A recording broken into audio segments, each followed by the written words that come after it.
This podcast is a presentation of Cape Cod Broadcasting Media, which is solely responsible for its content. CCB Media is 99.9 The Q, Ocean 104.7, Cape Country 104, Cape Classical 107.5 WFCC, and CapeCod.com. Learn more at ccb-media.com. Thanks for listening.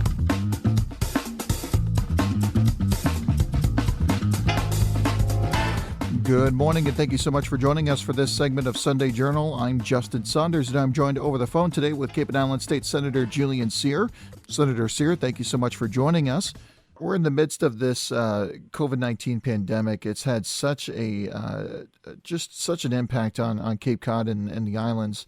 How is your office and how are you dealing with this situation, considering that it's had quite an impact on your life as well?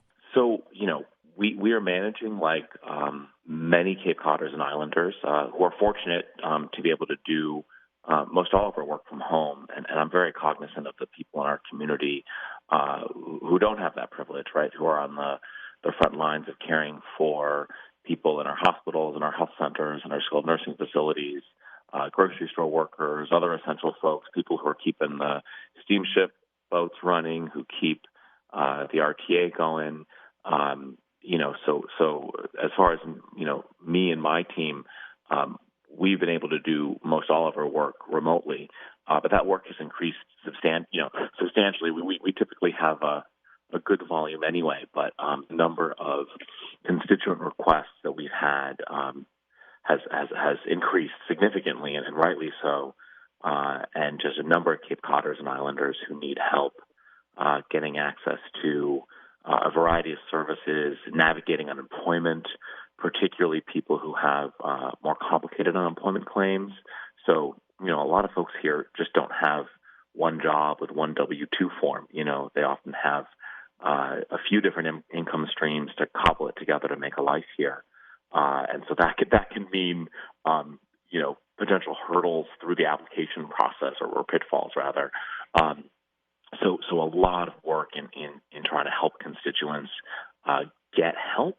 And then there's the work of the legislature, which, we're an inherently deliberative body. So most of that work happens in person. We've had to shift and move that to be as remote as possible. We're conducting business, and we've actually passed a bevy of legislation, but we're doing that all by unanimous consent with just one or two members in the chamber actually enacting legislation. So that has required, all the things we do usually, caucusing and meeting, but all of that has moved remotely.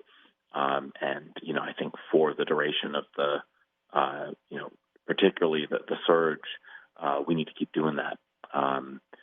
So it's definitely been, certainly a change, but, we've just tried to do everything we can to, really do three things. One, we're appropriators and we're legislators. So, appropriating money, passing legislation on unemployment, on liability issues, on preventing evictions, looking at how to a myriad of those issues. The second piece is we're problem solvers. So my office and I have stepped in on a number of issues, from how do you help people who are housing insecure or people who are homeless? How do you deal with the potential, how do you deal with the issues around potential population surge that we are seeing or may be seeing, stepping in around skilled nursing facilities that need certain access to personal protective equipment, keeping in close touch with our hospitals, Cape Cod Healthcare, and also Nantucket College Hospital and Martha's Vineyard Hospital, and just helping them problem solve a myriad of their needs. And then thirdly, really see myself as a communicator. So we're just trying to get reliable, accurate information out there. And if you visit senatorcyr.com, that's senatorcyr.com, we have a whole list. It's pages and pages and pages of information on almost any topic you can imagine. And so really trying to be a resource for Cape Codders and Islanders as well. Senator Sear, you're also serving as a member of the state Senate's COVID-19 working group that was established by Senate President Karen Spilka. On that board, you're actually identifying policy, legislative, and budgetary actions. You guys meet every morning at 8:30 to go over the needs and share information. Tell us a little about what it's been like to work on that group. We do. So this is something that's been in effect since March 12th or March 13th. So we've been at it for over a month. And what we try to do is elevate various issues both among our members and then up to the administration and to the command center. And so, every kind of policy area imaginable we work on, the priorities being healthcare and public health, economic support and unemployment, issues that municipalities are facing and running into, how do we help first responders. And so that effort continues. I've taken the lead on looking at how do we meet the needs of older adults, particularly those living in skilled nursing facilities and assisted living residences. Also, the Meals on Wheels programs. So it's we try to be efficient with the calls, but there's a lot of challenges, and so we sort of are the triage or sort of the command central for the Senate in identifying issues and then trying to solve problems, whether that be through just collaborative work or in some cases through legislating. So we've done a whole host of a whole litany of all the legislation and a number of any issue you can imagine has come before the group, and we've tried to work through it and to do it in a collaborative way. I think I feel fortunate to be to been asked to participate in that and bring some expertise and perspective and make sure as well that our communities, which are a little further flung, but just as vulnerable, if not more vulnerable, to COVID-19, particularly given our demographic and given our geographic isolation, particularly in the extremities, right, on the islands, on the Outer Cape. I feel really fortunate to have a seat at that table. We're now more than a month into this COVID-19 pandemic response across the state and across the nation. It's just amazing to me that the last time you've been to the State House is March 10th. What is it? Tell us a little bit about what it's been like to work alongside some of your Senate colleagues in the midst of everything that's happening right now and being so far away from the State House. Well, there's certainly been some comical moments with people, figuring out how to use Zoom and FaceTime and all these, conference calls and remote meetings. And the Massachusetts Senate is diverse, especially age-wise. So I'm the youngest member, but, we have members who are in our 30s, 40s, 50s, 70s, 80s. We've got the whole spectrum. So, we've actually worked, I think, remarkably well considering how difficult it is to get unanimous consent on policy issues. And I think that's a real tribute to, Senate President Karen Spilka and the really collaborative spirit she brings to this work. I mean, her training as a social worker, in part, and I think that has benefited us. It's just a lot of time on the phone, and I think as well, I felt, and I think a number of us felt that it was really important that we, as elected officials, practice very strong social distancing and almost a quarantine. The week before it really emerged that COVID was going to really impact the Commonwealth in the way that it has, I realized on a given day I came into contact with easily 120 people. So first and foremost, I didn't want to be a potential vector of spreading. I'm sort of your classic demographic of what an asymptomatic carrier of this would be, right? A 30-something-year-old younger person. So first and foremost, I think we felt it was really strong that we practice that, and my staff practice that. And I think as we've, at first it was definitely very abrupt change to move everything to this sort of remote participation. And now you I've gotten a little more used to it, but still, it's a lot of time on the phone. You know how your iPhone sort of tracks your usage week by week. Well, my usage now is pretty pretty sobering. It's like, I don't know, 60 plus hours a week or something. Oh, wow. What it's been tracking at.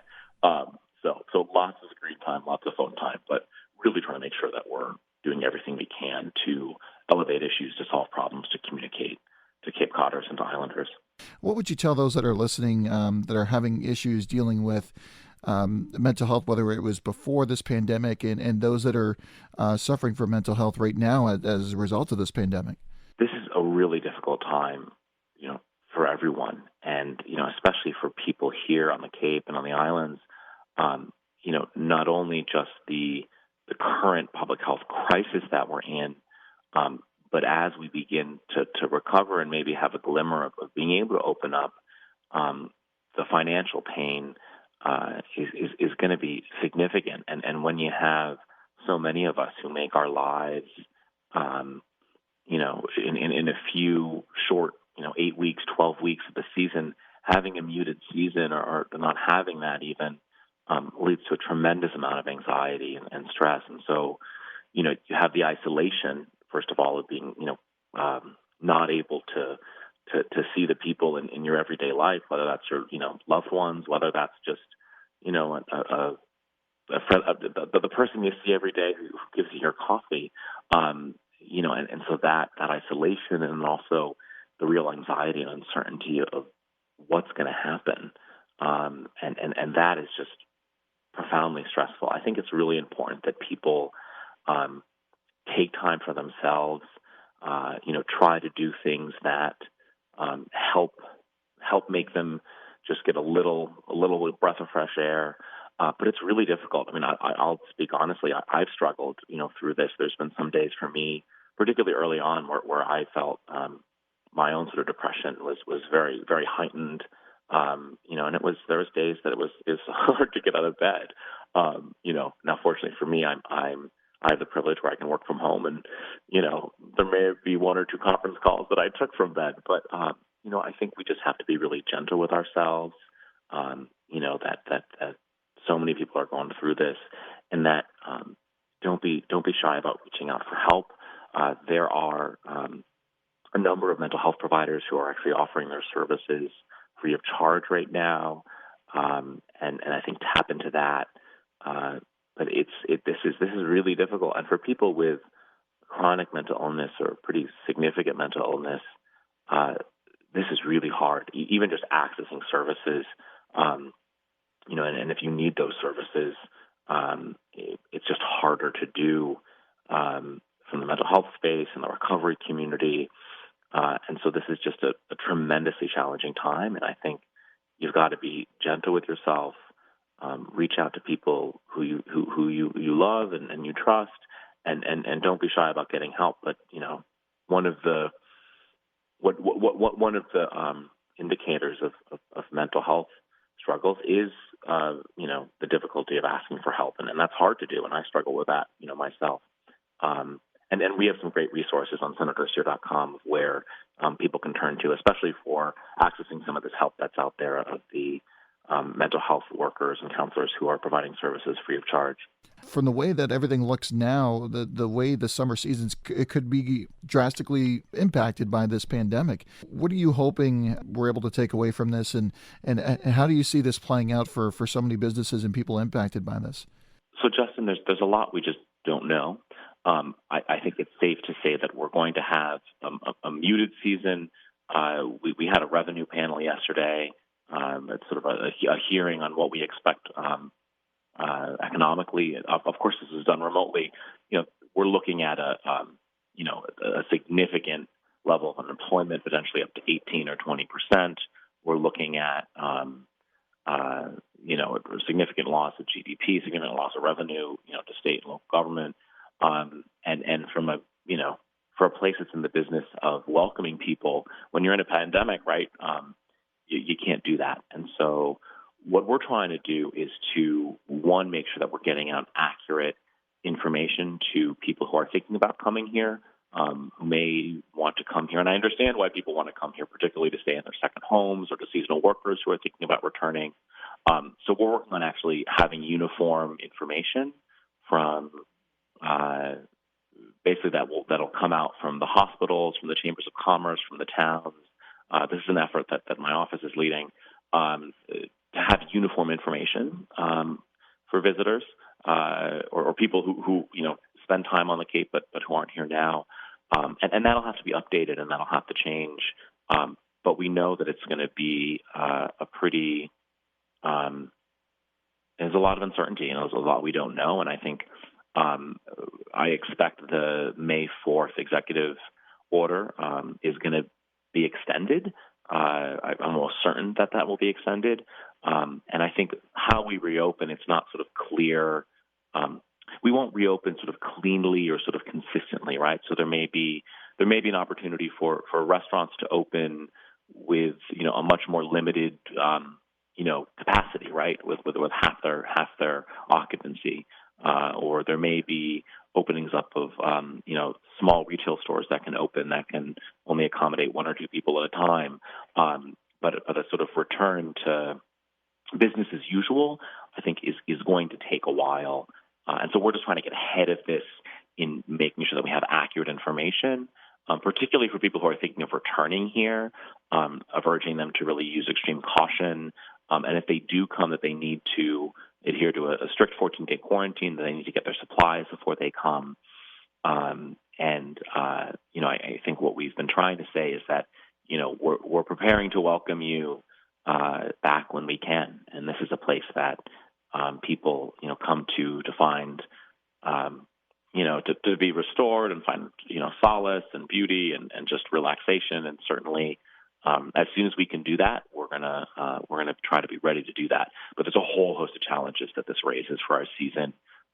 Whether to open, when to open, how do you staff up, considering that a lot of our workforce, particularly in some of the biggest businesses, at least for here, are staffed in part by foreign workers like H-2B and J-1 visa holders. So there's a lot of unknowns and there's a lot of uncertainty. I expect that we'll see a continuation of the status quo through much of May, and then we'll take it from there. Senator Cyr, anything else you'd like to add? No, just Justin, thank you for the work that you folks are doing and keeping people informed. Again, I want to remind listeners, if you have a question, a need, something we can assist with, please reach out to my office and check out senatorcyr.com. That's senatorcyr.com for a whole host of information in this crisis, just urging people to take good care, to be gentle with themselves, to make sure you take care of yourself, both physically and also your mental health too. And this is just a very difficult time. Cape Codders and Islanders are resilient folks, and we're going to get through this. But this is unprecedented, and we're doing everything we can to help. Senator Cyr, thank you so much for joining us for this segment of Sunday Journal.